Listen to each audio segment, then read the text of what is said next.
ça dans ta Bible. Connaître Jésus, le Christ, mon Seigneur, voilà le plus important. Bien-aimé, connaître Christ, c'est le plus important. Connaître Christ, c'est en fait connaître Dieu. Et connaître Dieu, c'est le plus... En fait, il n'y a pas plus important que connaître Dieu. Ce qui fait que tout ce qui veut s'opposer à ce que tu connaisses Dieu, c'est une forteresse. Tout ce qui essaie de t'empêcher de connaître Dieu, c'est une forteresse. Tout ce qui peut t'empêcher d'avoir une meilleure révélation de Dieu, une compréhension de Dieu, une communion avec Dieu, une intimité avec Dieu, une expérience avec Dieu. Parce que connaître là va au niveau de l'expérience. Tout ce qui t'empêche cela, c'est une forteresse. Et vous savez, avant d'aller loin, je me suis dit, waouh, l'apôtre Paul dit, il y a des choses qu'il regardait avant comme des gains. Mais maintenant, il regarde ça comme une perte.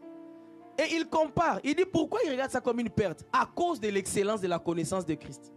Et il a même laissé ces choses-là en estimant que connaître Christ, c'est le plus important. S'il a laissé ces choses-là, s'il les a abandonnées, s'il a renoncé à ça, ça veut dire que ces choses-là allaient l'empêcher de connaître Christ. S'il a renoncé à ces choses-là, s'il regarde ça comme une perte, ça veut dire que s'il n'avait pas fait attention, ces choses-là allaient prendre la place de Christ dans sa vie. En d'autres termes, derrière ces choses-là, il y avait des forteresses. Pourquoi? Parce que ça allait l'empêcher de connaître Christ. Est-ce que quelqu'un comprend? Amen. Alors, revenons maintenant pour voir ces choses-là.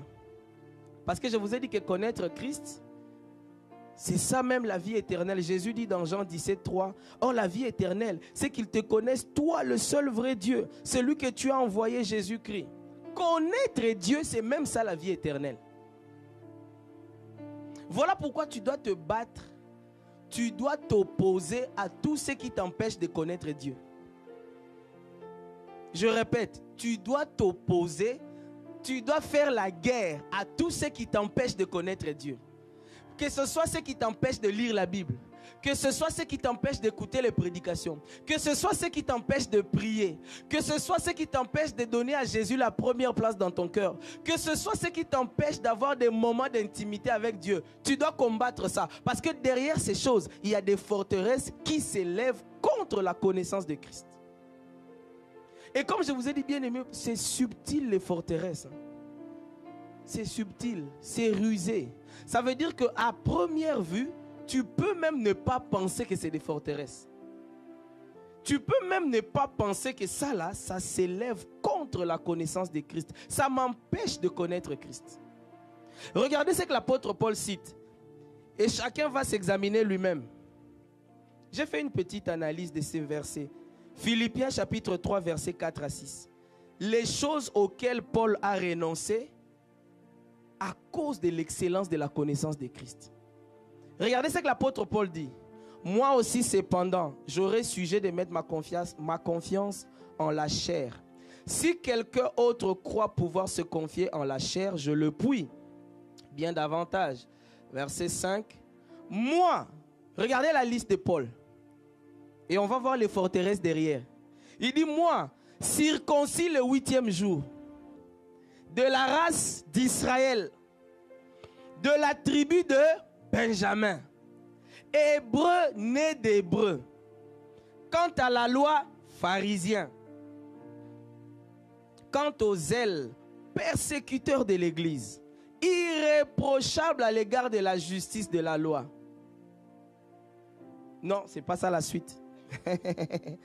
C'est pas ça la suite. Est-ce qu'on peut nous afficher la suite? Irréprochable à l'égard de la justice de la loi. Et au verset 7, c'est là maintenant qu'il va dire, mais ces choses qui étaient pour moi des gains, je les ai regardées comme une perte à cause de l'excellence de la connaissance de Christ. Parce que connaître Christ, c'est le plus important. Alors, regardez un peu de plus près ce que l'apôtre Paul cite. Il commence par dire, moi, circoncis le 8e jour. Si on peut mettre ça, on peut afficher ça à l'écran. Circoncis le 8e jour. Je me suis dit, oh, Est-ce que la circoncision pouvait l'empêcher de connaître Christ? Est-ce qu'il était obligé d'abandonner, de renoncer à toutes ces choses-là, y compris ça aussi, pour connaître Christ? Mais la réponse est oui. La circoncision, c'est quoi? On peut comparer, si la circoncision juive était un signe extérieur, mais aujourd'hui, on peut comparer la circoncision à quoi? Parce que la circoncision, on peut simplement dire symboliquement que c'est un signe extérieur d'une alliance. C'est un signe extérieur d'appartenance à une alliance. Amen. Entre guillemets, une alliance spirituelle ou religieuse. Et l'apôtre Paul a estimé même que ça là, c'est de la boue, à cause de l'excellence de la connaissance de Christ.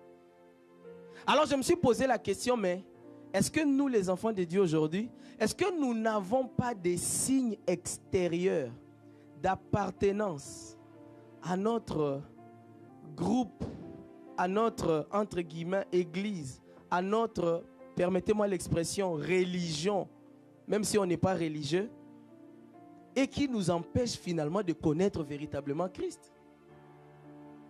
Est-ce que les enfants de Dieu que nous sommes, au lieu de rechercher à connaître Christ spirituellement, d'être attachés à lui, est-ce qu'on n'est pas plutôt devenu attachés à des signes religieux extérieurs? Est-ce que les dénominations n'ont pas pris plus de place que Jésus? Est-ce que les noms des églises ou des communautés religieuses ou spirituelles n'ont pas pris plus de place que Jésus dans nos cœurs? N'y a-t-il pas des signes extérieurs que nous portons, que nous brandissons et qui finalement nous empêchent de connaître Christ?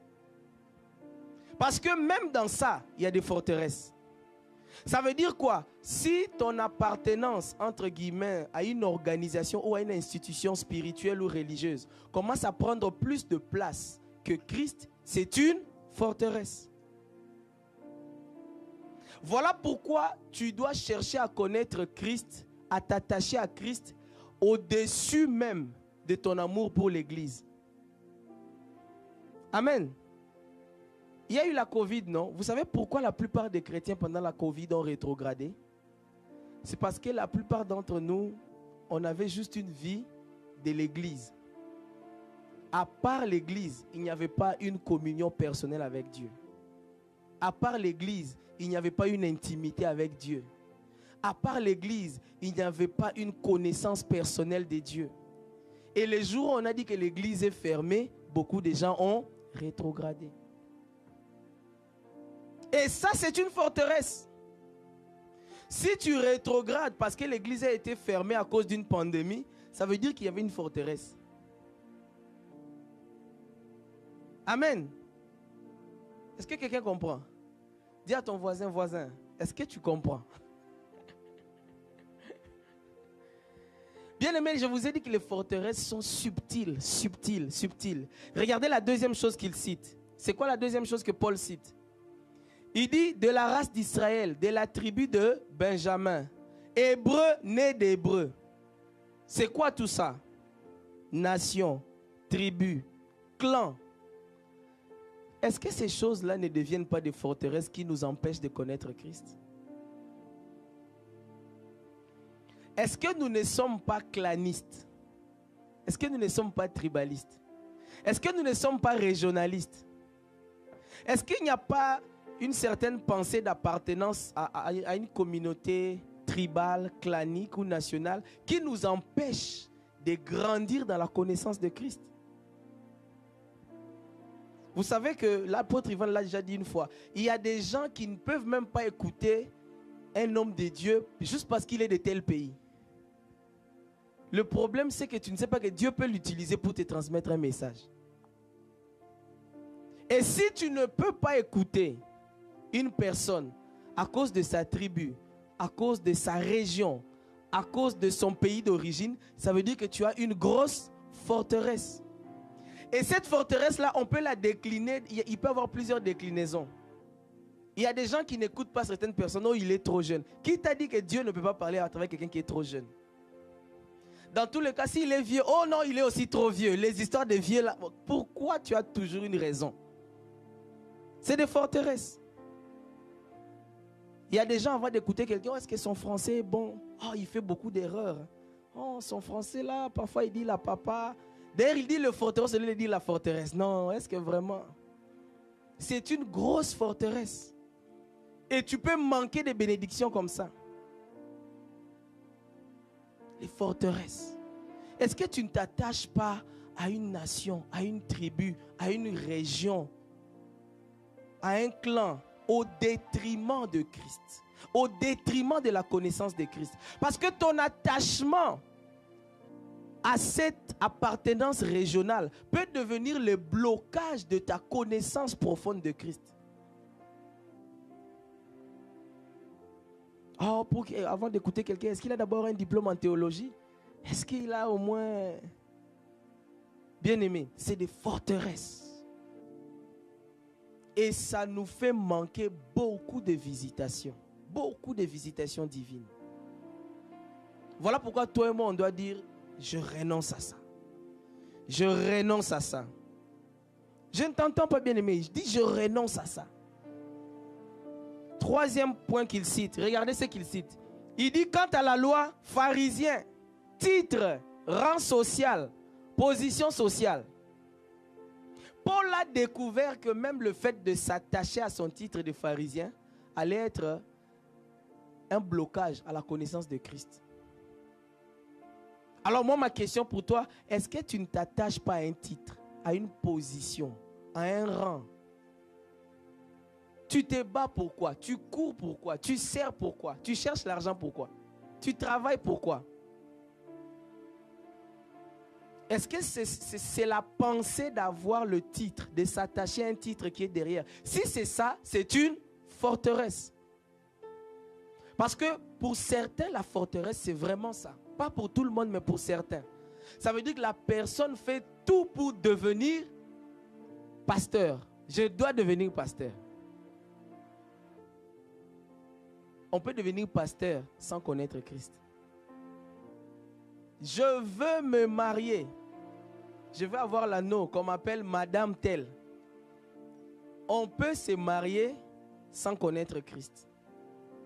Et d'ailleurs, le mariage peut même devenir un blocage pour connaître Christ. Quand on se marie mal, le mariage devient même un blocage pour connaître Dieu. Donc je préfère un célibataire qui connaît Dieu au lieu d'avoir un marié qui est incapable de connaître, qui est bloqué, qui ne peut pas connaître Dieu.